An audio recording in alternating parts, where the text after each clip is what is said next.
Okay, how you doing? I am well. How are you? Good.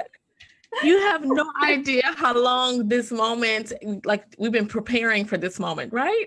Oh my God, I love it because we met in such an organic way and I felt such a connection with you. So Yes.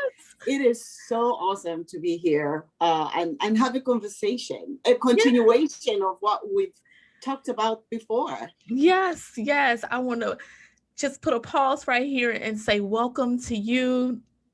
Um, Welcome to all of our guests. Thank you for tuning into another conversation in the nick of time. I am your host, Nikki Roach, and want to send a huge hello and shout out to Sparkman Pathway to Career and also KSTO 690 AM right here located and headquartered in St. Louis, Missouri. And we are just actually delighted to have them as our power sources and our sponsors for this platform. I am just so delighted to have our guest, Cillah Hall, with us today. OMG, you are in for a treat. Those who are new to the platform, this is Conversations in the Nick of Time, where we explore and expose leadership excellence and leadership accidents. And this is just a virtual global classroom where amazing people come on to just share their journey and some of those accidents and excellence that have kept them grounded and that's launching them forward. And today we happen to have one of I'm going to claim her as a St. Louis jewel. I know we share her across the several countries. However, Cillah Hall, she is publisher and lifestyle editor. And Cillah Hall, she is known and has the reputation of taking risk and testing or erasing limits. True disruptor.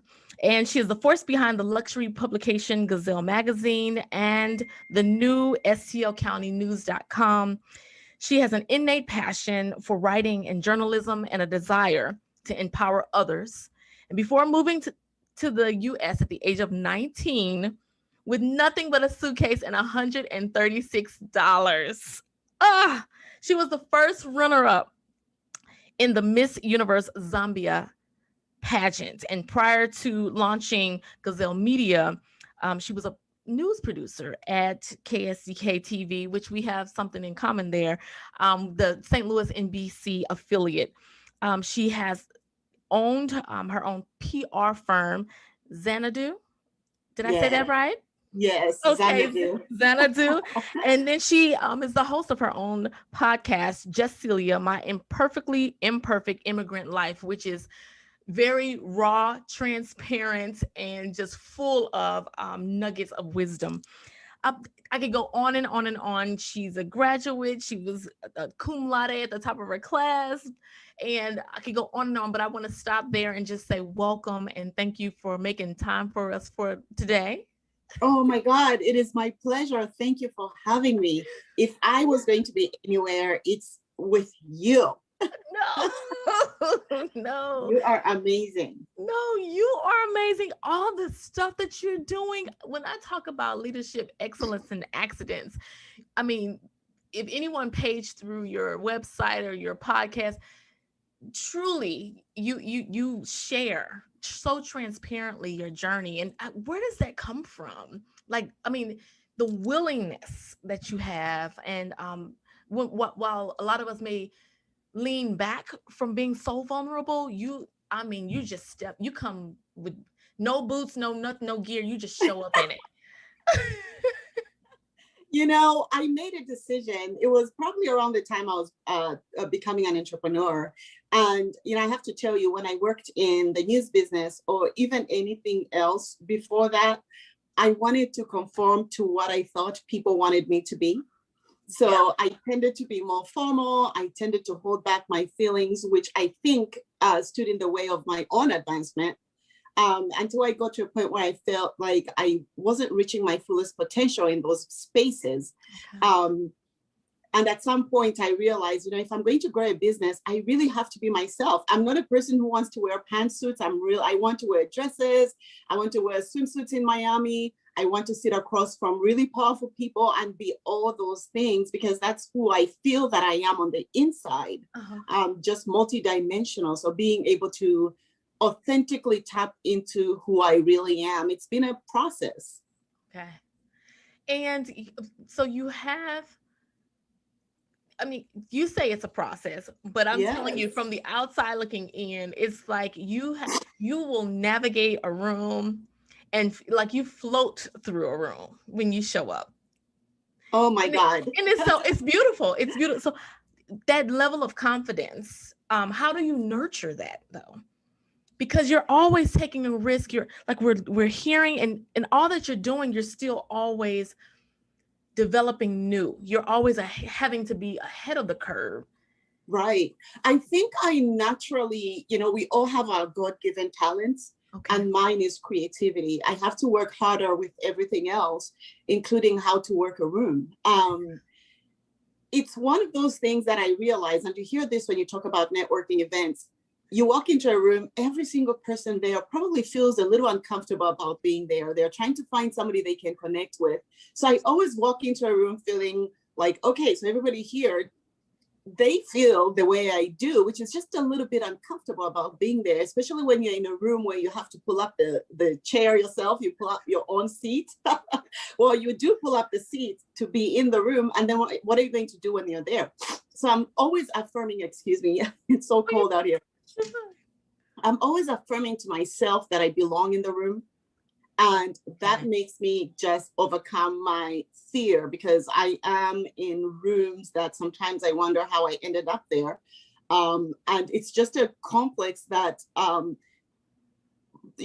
women and minority women and just, a lot of people have of feeling like, do I really belong in this room? So it's a constant reaffirmation to myself that, yes, I have worked really hard to be in this room, and I need to be in here, and I need to be respected in all the creativeness and the value that I've brought into my community.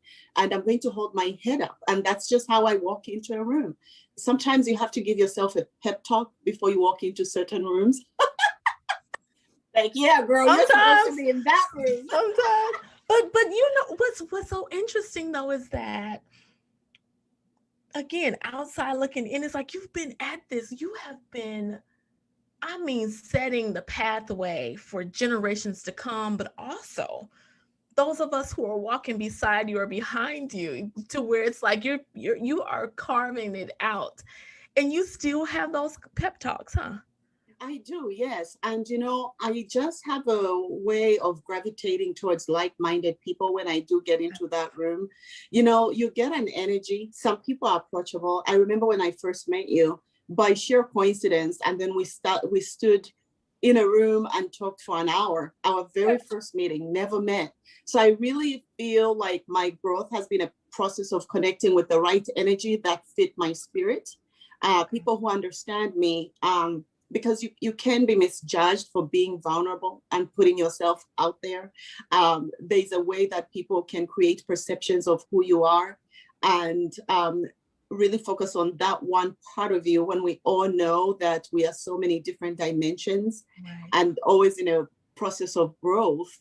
I want to connect, and I feel that for the most part, I connect with people who are like me, because then what I'm saying and what I'm doing is an alignment, and they're able to propel me even further, and I the same for them. So you're not going to be for everybody. I'm definitely not for everybody, but for those who attract my energy, we really just create some amazing things together. Yeah, wonderful.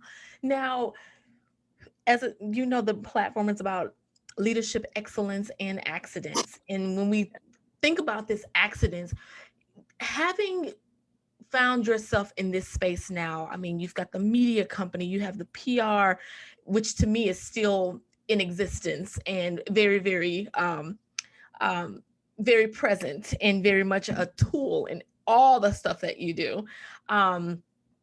You being a speaker, you being a podcast host, the luxury brand, that is evolving. And I see that just taking legs of its own and just morphing into something else. But then there's also you and the brand, you being the brand that is morphing the more. What has been something that's been a hard lesson for you to get over or to learn, having juggling all these different platforms? It's a couple of things. Just because you do it well doesn't mean it will make you money. So at some point, Ah, you have to figure out that line of, should I keep this process moving with this particular venture? Do I need to pause? What do I need to do to make sure that what I'm creating is also taking care of my basic needs, which are to eat, pay your mortgage, the activities of daily living. When you're a creative and you're passionate, it becomes all about the work and you can forget the financial aspect of it. I have had to learn as a true creative how to leverage the financial end of my enterprises, because it's not all about talent. There are a lot of talented people. Somebody who's building a house, the builder who gets hired to put a brick on a house, that's a very talented person. Right. But how much do they earn? Do they have the same opportunities? So talent is abundant. It's the strategies and the opportunities to be able to see opportunities for growth, opportunities for connections. I used to work so hard, but I wasn't in the right rooms with the right people who could help me take that talent and spread it on a whole wider level.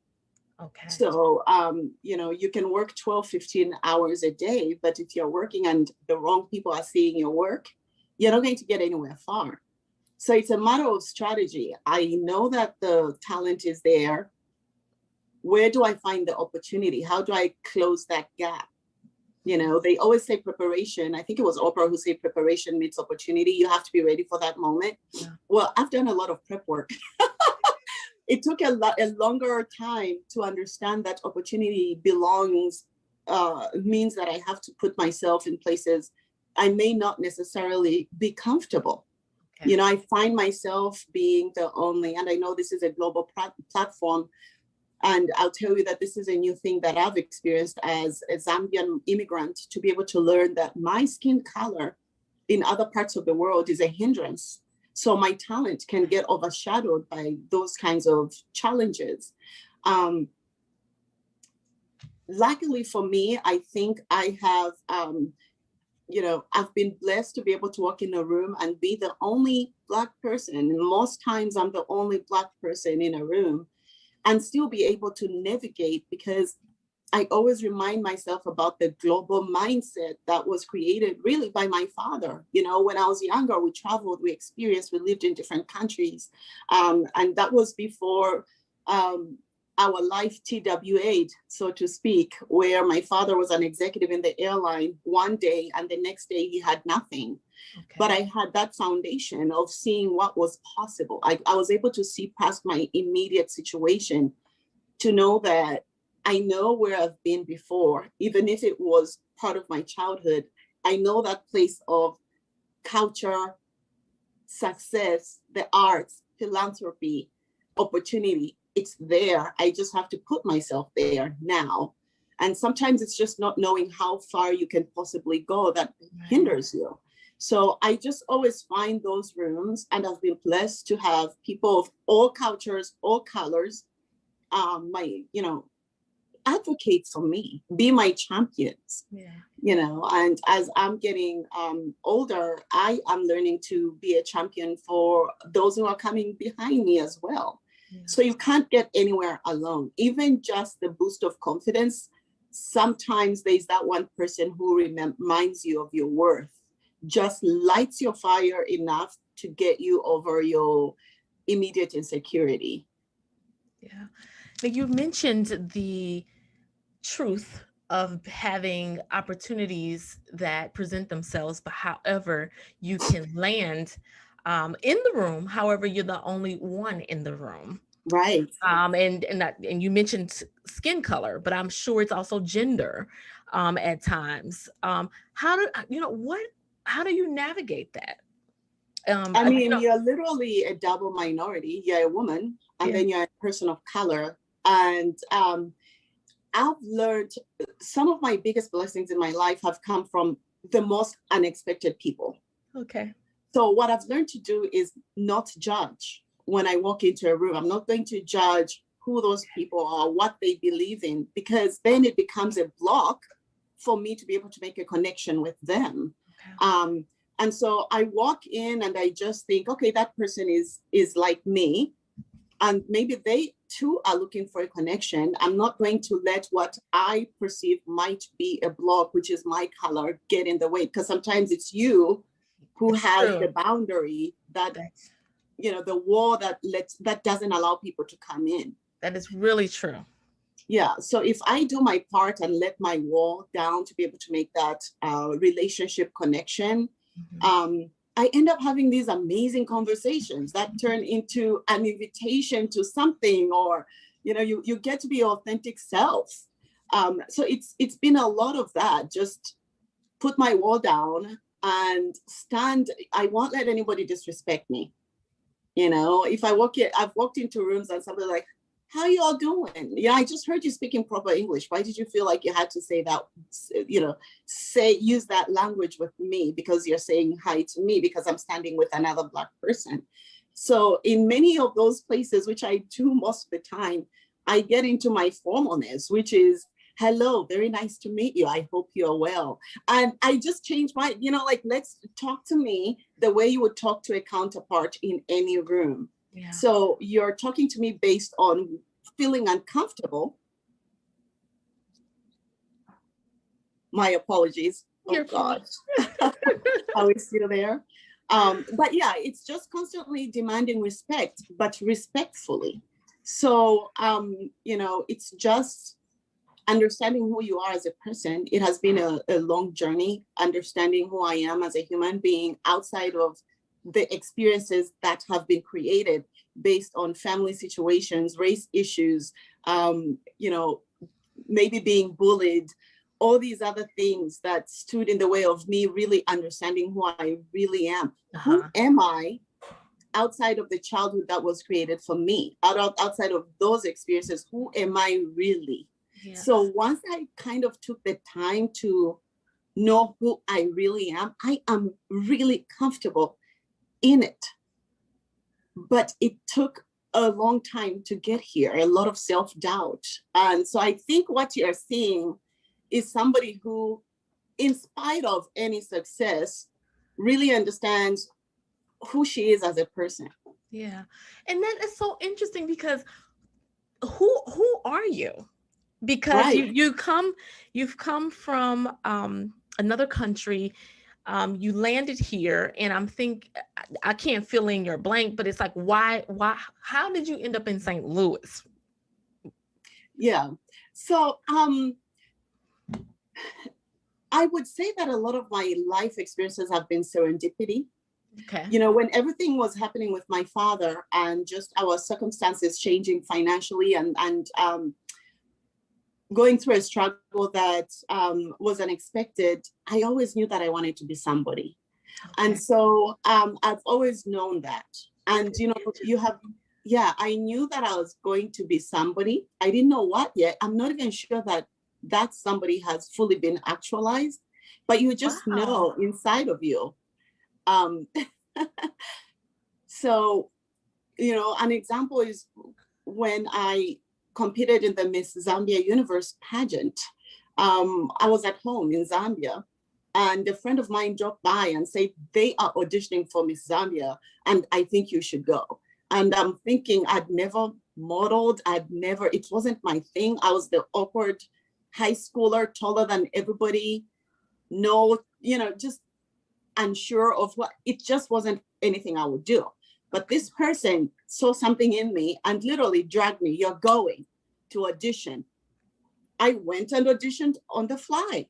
And I made it to the first, through the first auditions. And then during the process of that really heavy weekend, I got eliminated as the 13th contestant. They wanted 12 and I was number 13. And this is 1995. And so it turns out that one of the 12 girls that was selected had a child. And at that time, to be in Miss Universe, you couldn't be a mother. Okay. So she got dropped out by sheer rules of the times. And so they needed the 13th person to step in. That's how I ended up. Oh my God. Right. I'd moved on. I was like, oh, I didn't make it. That was interesting. I'm moving on. And then this happened and I get a call and here I am back in it. Spent a lot of time training because now I had time. And I went through the whole process and I ended up being the first runner up in this thing that was so unplanned and just by sheer accident. And then about 3 months after that, I just felt like, oh my gosh, I know I'm supposed to be more. I'm supposed to be more. And my family was not doing well at all financially. Okay. And literally all I had, I was still waiting for my winnings. I've never received all of them. I was like, I'm out. I had very little money. I had an air ticket and I had $136 and I had a destination. So I wasn't coming and just landing. I had a friend who I was going to go to in Columbia, Missouri. And when I told my mother my whole plan for migrating to the US, because I really wanted to come to the United States, I was going to New York. It was no. But once I convinced her after months of, this was a combination of months where it's like, okay, now I have to leave. I've done Miss Zambia. I've shown you that I can do stuff. Let me go. It was hard for my mother. Yeah. I took, basically I landed in New York and I took the Greyhound from New York to Columbia, Missouri. Oh my God. With my money that I had left in my shoes, because when you watch TV, America is dangerous. All these stereotypes. Oh my God. Yeah, and I was 19. I just turned 19. And that's how my life started in the United States. I ended up meeting my husband, who was from St. Louis, and we were married for 12 years. We had 2 children together. We are now divorced. As a result of different dreams and goals, I'm sure if you're divorced, you can relate to getting married young and evolving into different spaces. I'm part of the club. Yes, so we moved to St. Louis to be near his family, his mother. And we had our 2 children here. And I went to the university. I graduated from the University of Missouri. My first job was at KSDK as a production assistant. I left. I came back several years later as a seasoned producer. So I was producing the morning newscast at the NBC affiliate here. And then as I was going through my divorce, I had a 2-year-old and a 6-year-old. And if you've ever gone through a divorce, nobody's trying to help anybody for a while. It's just tough. And I needed to figure out how to find myself again. I'd lost myself. So part of me going into entrepreneurship was really walking into my boss's office, doing what I could to advocate and get switched from an overnight schedule, because I was producing the early morning newscast, to something that worked for me with my children. That wasn't going to happen. So it was the final ask and I quit that day. I walked in, I literally just walked in to ask again for a schedule change. And something just told me as I was sitting across from my boss, who was male. And I know, so it's funny, I worked at KSDK. You did. I did like 5 years. And what's crazy, it was even there that, I was going through a divorce even there. And that's when I realized, like, oh, you know what do I want to do with my life? Because I was doing special projects in the newsroom, and with the and there were, I don't want to call names, but there were a number of people who were there, and it was just a big deal to be at the news station. And I left, packed my stuff, and moved to New York. Oh my God. So I understand. I totally understand. That's basically what happened. I mean, you just know, it inside of you. You can't even explain it. You can't explain it. And I think most people are too afraid because you're wanting that paycheck and you're scared of going for it. But I'll tell you that I was exhausted enough to want to go for it. And as they say, it's a risk either way. You're going to risk missing out on your dreams, or you're going to risk getting something you've never had. Indeed. And sometimes you don't know what that thing is. You just know that it's something. And, some of the most amazing people that I've worked with, even after that, were people I worked with at KSDK, even connecting even bigger, in a bigger way with my former bosses. So I was really in my early 30s when all this was happening. And I've developed so much as a human being. And what I realized after living there is I never really told my leaders what I wanted to be. So I was standing in the way of my own growth because they didn't know who I wanted to be. And then to top it off, I was wearing clothes that didn't even feel comfortable because how I wanted to dress in colorful things, just my hair and makeup, I was holding myself back. So even my personality, people are trying to figure out who I was. The intention between me doing the podcast that you just mentioned and being vulnerable and opening up myself even further is a result of understanding that just because I know who I am at the core doesn't mean everybody else does. Yes. And yes, I go to galas and you see me in ball gowns and you see me traveling, but do you feel like you don't really know me? And there are a couple of people who asked me, and you asked me, who are you? So I thought, because I want our brands to be able to connect on a human level, in order to do that, as well as tell the vulnerable stories of other people and women, I had to put myself out there a little more. Wow. You don't hear that often. Yeah. So it starts with you. You cannot ask people to do things you're not willing to do. And so it started a process of me just being vocal. I mean, I have my own child abuse story. I have my own Me Too story. I've had in the midst of all this, there are other life things that I've had to overcome, that women have to overcome, that are not, as I was saying earlier, these are not who you are. These are things given to you by other people. Right. So I had to give those feelings back to the people who gave them to me. Wow. And that was powerful. So powerful. Yeah, because I was holding on to the burdens of all these experiences that had happened to me. And the people who had done these things to me, they had moved on with their lives. I had to give it back. You know what? I've carried it long enough.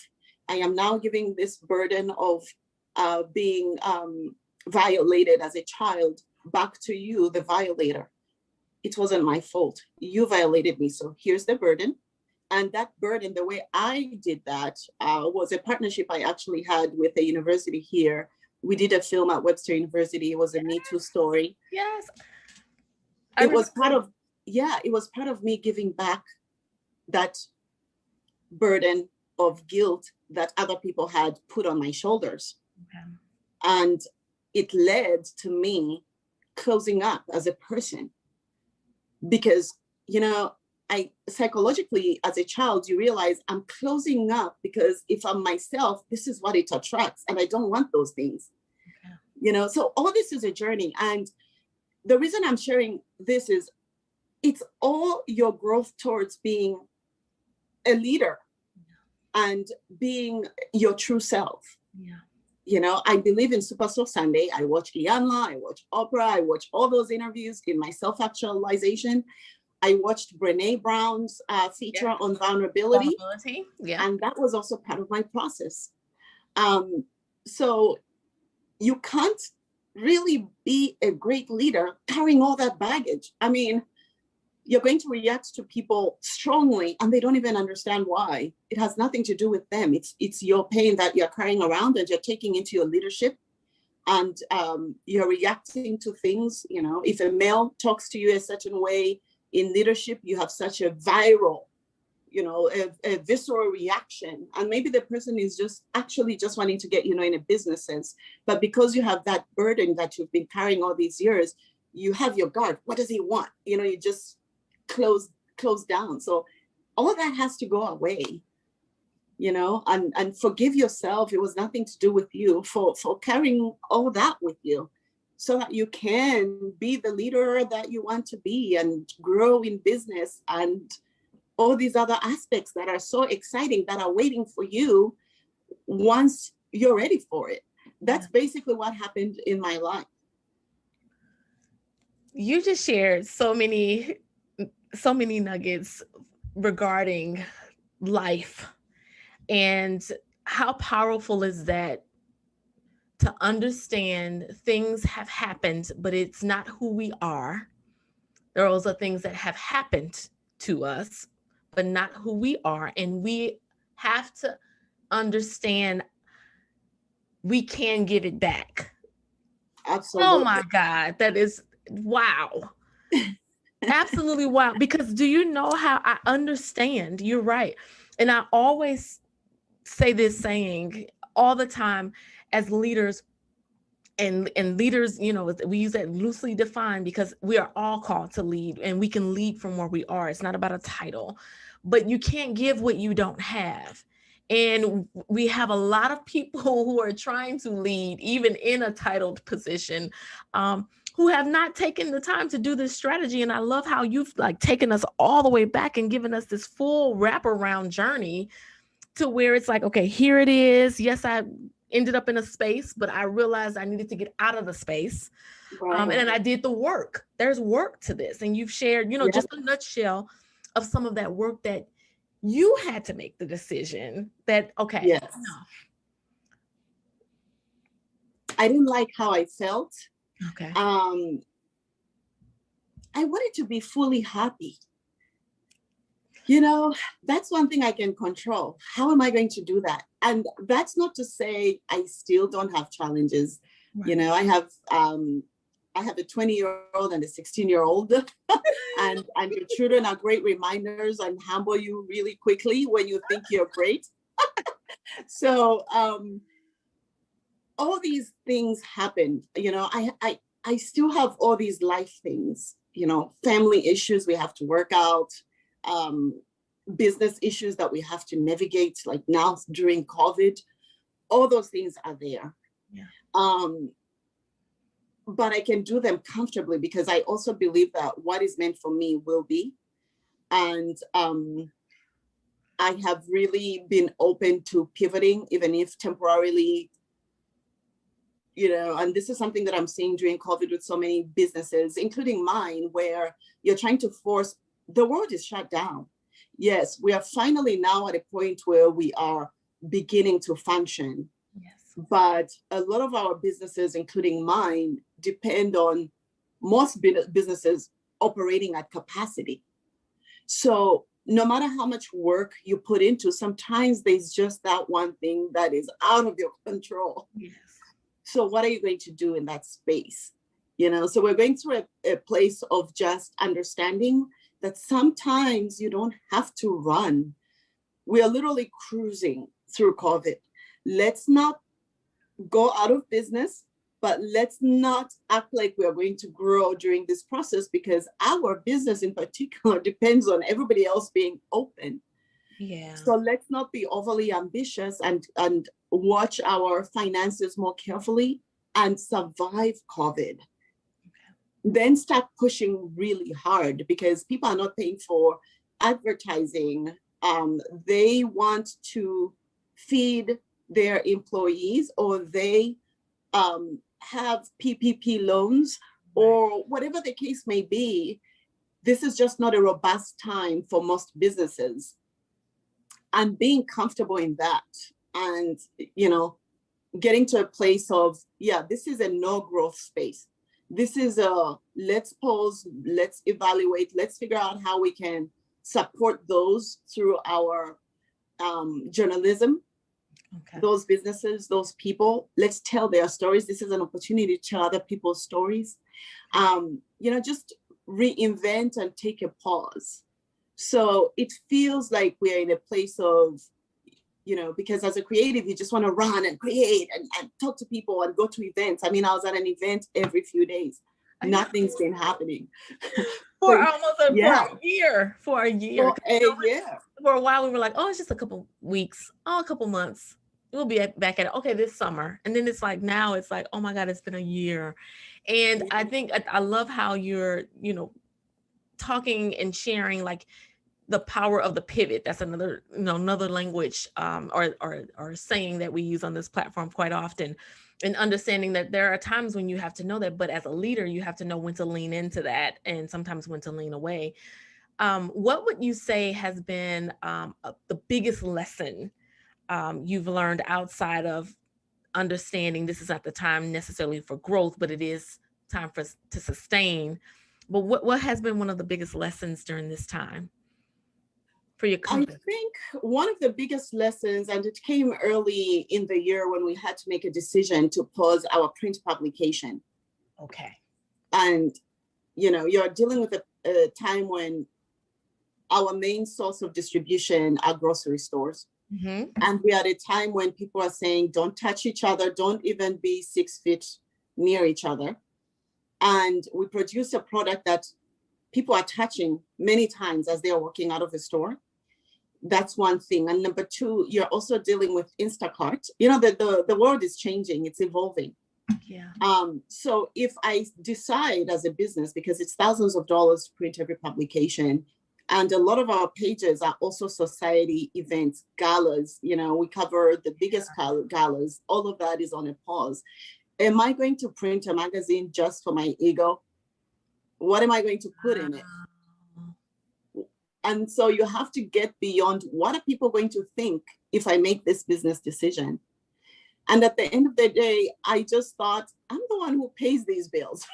I have to take my ego out of this situation and make the best business decision. Because if I continue on this path, because all those galas and parties, those advertising partners who pay packages to be in the magazine, they are not doing that because their events are, they're in limbo or they are virtual, and it's just changed. So I'm going to put my own ego aside of what are people going to think, and I'm going to focus on our digital platform until I, as a business leader, not I as a personality with a brand to protect, what I feel is the best thing to do in this time of COVID and recovery. So those are hard decisions you have to make because you just want to keep going at the same pace. But then there are other platforms that don't require as much resources. We can tell stories on a digital space all day, every day, without the cost of printing, distribution. All those are people that have to be compensated, who are also being put at risk because of where they have to go to do the job, to put a magazine out that is not at its optimum because its core business is shut down, because other businesses are not holding the events, or they are not operating, or they are closed. They're doing curbside. I mean, it's just been an awakening for everybody. Yeah. So I'm very comfortable in understanding that this is not a unique situation for me. This is survival of the fittest. Yeah. And so to be fit, you have to make choices. Yeah. And these are the choices we are making, and then deciding when we will reprint, what is the right time, and start preparing for that instead of being stuck on trying to stay on the same path. Wonderful. And I love how you go there. You said, look, do I want to feed my ego about this, regarding this situation and the business, or do I want to sustain it, Right. and live past this pandemic? And that is so brave of you. I applaud you for that. And even just that lesson that you're sharing with us, to understand that you can't maintain things at status quo or how it has been, because we're not in that space anymore. But as we move forward, you have to make real decisions if you're going to be around. So thank you for that. As we shift to, now that you've walked us into the business side of Cillah, What is it about Gazelle Media or Gazelle Magazine? You can, it's all under the same umbrella. Right. What are you most proud of? Oh my God. First, I love my team. They are real people. They are amazing. We have such a great connection. I am most proud of the fact that I live in a city that is very much entrenched in tradition. Okay. And I created something new, and it has lasted this long. People here want to do business with people they've known for a very long time. And we are seeing it nationally. It's the whole institution of, well, this is the way things are. So you're coming to disturb the equilibrium, and it makes us uncomfortable. And on top of that, who are you? You just came from a whole different country. We don't know you enough to trust us with a $500,000 to trust you with a $500 investment, $500,000 investment in your business. Yeah. To be able to create something here in my community that has transcended, because we at Fashion Week, we get invitations to Paris Fashion Week, we feature brands from across the globe. To be able to get to that space, I had to ignore the past of what this city, this country is, and be progressive in my thinking, not be pulled back for fear of, I don't want to say retaliation. Retaliation comes in many forms, including economic. They just don't invest in your business until you go out of business. So it's always finding ways to work around that. Okay. I am most proud that we created it, and it's for everyone. Yeah. It's inspirational for the aspirational. Yes. Because within the pages and the website and the events and other things we create, we want somebody to be able to say, I want to be that, and not feel unattainable. I want to be able, well, if I can do it, you can do it, because the way this came together, I'm sure you can do it. Not, being able to inspire other people to not fear, because creating anything is a risk. Yes, and yeah, it is a risk. And I recently wrapped up Seth Godin's book called The Practice. And in The Practice, he talks about how many of us will deal with, well, we've heard about imposter syndrome, which is where, we feel like we don't deserve it. We don't believe we're really as gifted or talented as we really are. And will be found out as a fraud, something along those lines when we talk about imposter syndrome. However, he says about how we have to move past that to begin to practice, meaning put ourselves in the way of doing what we've been called to do and ship it out. Ship it out, meaning give it away. You're not creating something to hold for yourself, but you're to give it out. But a lot of times we fail, we may create, but we don't ship it out because of the reaction and responses that we may get. Oh my God. However, this is, and I'm saying this because you reminded me of that, and how it is not up to, like you said earlier, I'm not for everyone and everyone's not for me. That's okay. But that alone takes some maturity to wrap your mind around. Like, that's the reality. And knowing that you can begin to ship those things out and practice over and over again, because I'm sure, oh my gosh, like your magazine, it is high quality. It is truly created and crafted in excellence. Thank you. However, you as the publisher and the brain and body behind this, I'm sure you're up many nights questioning some things that you produce. Totally. Yeah. Totally. And in particular, I had somebody tell me, well, this is where I made a shift, because you have to be able to shift many times along the way. Somebody told me that they felt that they couldn't afford the clothes that were in the magazine. They didn't feel like the life that were in the pages was reflective of where they were. And that's where we changed our philosophy from luxury and all these words to we are inspirational for the aspirational. Okay, interesting. And yes, and it's really for the space of the whole imposter syndrome. Okay, so I came from nothing. I worked really hard. I am now succeeding in my life. I want to go to that gala, but no, it's not for me. So through the pages, I want to continue to be able to say, what do you mean it's not for you, girl? Go get a dress. We're going. You know what I mean? Come have fun. It's not that. Get over it. Yes, you belong in this room. I love it because even in your approach to things, it's kind of like, oh, I know I'm gonna get in. I know I'm gonna be there. And it's just a mindset. It's a mindset. Yeah, it's a mindset. They paid $150.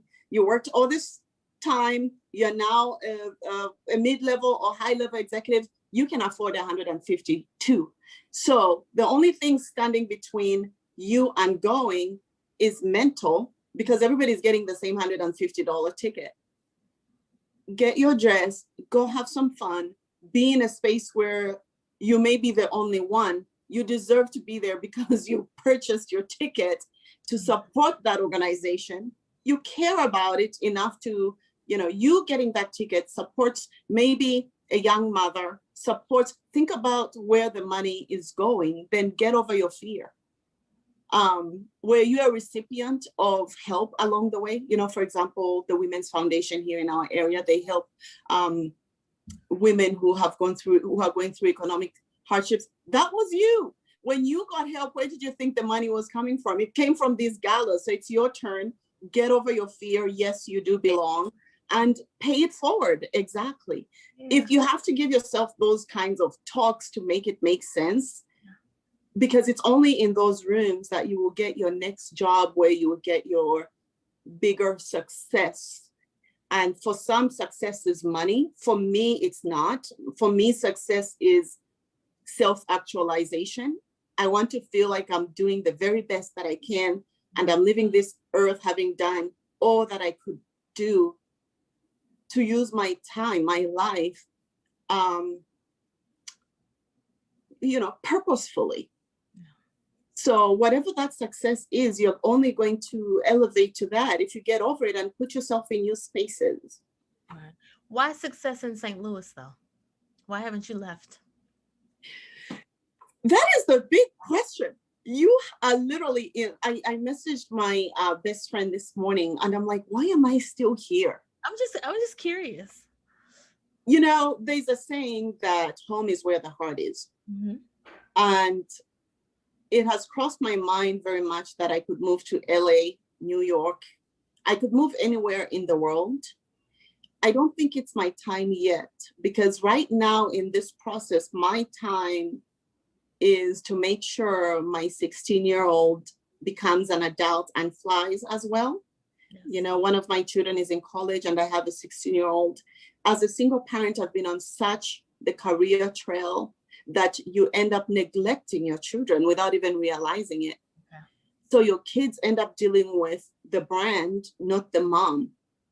Wow. So I am rediscovering who I am as a mother for my children, so that when they look at me, they are not thinking this person or I just want to be mom for a while. They need my nurturing. Okay. And I'm willing to give it another 5 years before I have the rest of my life. So this is a good space. I like my home, and St. Louis is affordable. I can fly and go anywhere I want. High five. Yeah. I totally get that. So you have Gazelle Magazine. People can go online. You have St. Louis County News, which is covering all areas of St. Louis. Absolutely amazing. Yes, I totally forgot about the fashion week that you were responsible for bringing to St. Louis, which I did get a chance to attend. Absolutely amazing. I'm a junkie for fashion. So you have all of these different things going on. What's keeping you up at night?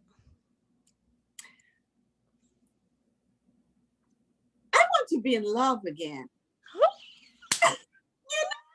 This is great, but my God, to be able to share it with somebody who gets you in your growth, because, sometimes you outgrow your relationships because they are not willing to see you.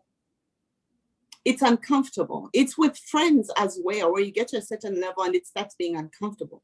Your friends might feel like they've changed, but you've changed, but they've changed because they don't know how to react to the new you anymore. That's growing and evolving. You're growing and evolving, and it's the same thing in personal relationships. I'm looking for a partner that will accept me in my greatness and not feel insecure with it.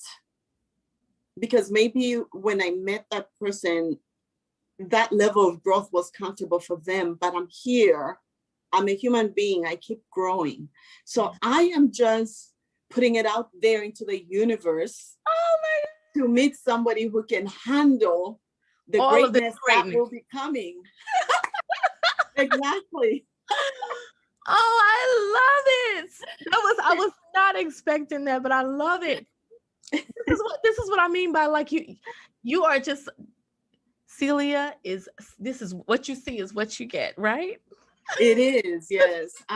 It is. It takes too much to be anything else. And my mom always said you need to not say everything that you think. Yeah. And there's definitely some practice of refrain and making sure that I'm still politically proper. But everybody wants to feel love and be loved. And but this is really a season. There's no way I can survive COVID and everything that's going on and create and transform while also putting that energy into another human being. My kids are enough for now. So what keeps me at night is thinking, okay, when I'm an empty nester, what's going to happen? Maybe I should start paying attention to that side a little more. Yeah, awesome. What's next? What's next for me is I'm definitely open. Okay.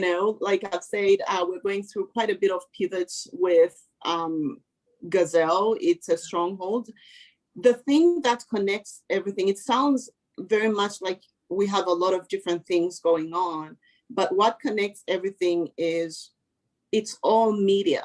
Right.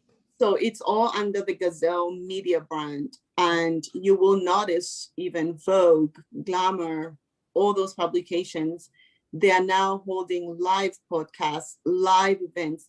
It's an evolution. You can't just be a publication anymore. So in future, we are just wanting to tap into this new Instagram customer and produce what they're excited about. So print is not viable without digital. Digital is not viable without social. Social is really, we've learned that being an influencer only works when businesses are also open. So we just want to make sure we continue to evolve with the changing world. The world is changing. Who we were 7 years ago is not who we are now. And it's definitely not who we are going to be in the future. Right. So in the midst of COVID, I am reluctant to say what's next because I'm just trying to survive this moment. I get it. The truth.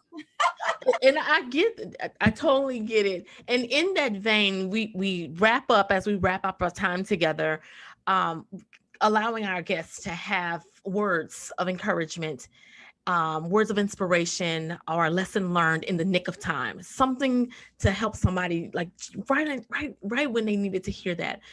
There are leaders listening around the world. What one thing would you tell them to encourage them to stay motivated and on track for success? You definitely need that one person that you can be vulnerable with.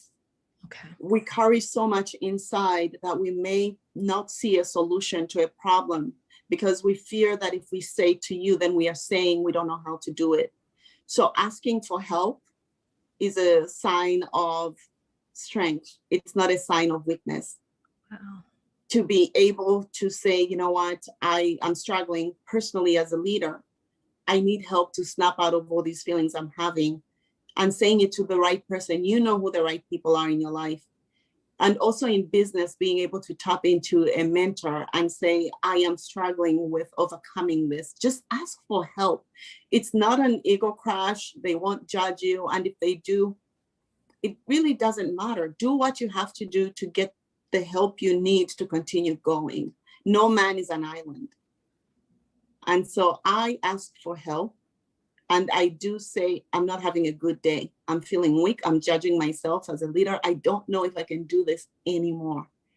And I say to the person who I know will tell me, oh my God, girl, look at everything you've created. No, what are you saying? And I can wake up and be like, oh my God, I did create all that stuff. What the hell am I doubting myself for? I can get through this. You need inspiration. So somebody to remind you who you really are. Okay. That has been helpful for me. Okay. Wonderful. Absolutely wonderful. Absolutely wonderful. Thank you so much for this moment. Website where individuals can learn more about you and the brand. You can share that with us. Absolutely. So if you'd like to learn about me as a person, you can go to Cillah.com, CILLAH.com. And our magazine is GazelleMagazine.com. You can get fashion, beauty, lifestyle, health, inspiration, leadership, all those stories on there on a global perspective, something that you can relate to no matter where you are. So visit us in those two places. And of course, they link to other pages where you can find great content about Gazelle Media. Thank you so much. And we'll be sure to post both of those websites on the postings after this show has aired.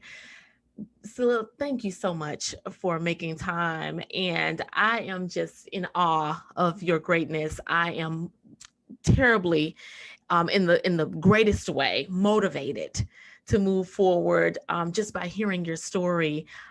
Do know that this platform is a platform for you and anything that you and the Gazelle family may have coming up in the days to come. We are here to support and to advocate and champion and stand with you. So do not hesitate to reach out. I am just so excited about what's to come, and we'll be following you. I'm a fan. Thank you. I'm a fan. Thank you for having me. Yes. So I want to thank all of our listeners also for tuning in and giving us your ear and your heart one more time. Thank you for joining us for this conversation in the nick of time. I'm your host, Nikki Roach. You know, you can find us at nikkiroach.com, even if you're wanting to be a guest. Don't forget, in the meantime, you already have everything you need to be successful. Just take the time to tap into it. And that's success as you define it, not as the world. And go and be great in all that you do. In the meantime, be good, be great, be blessed.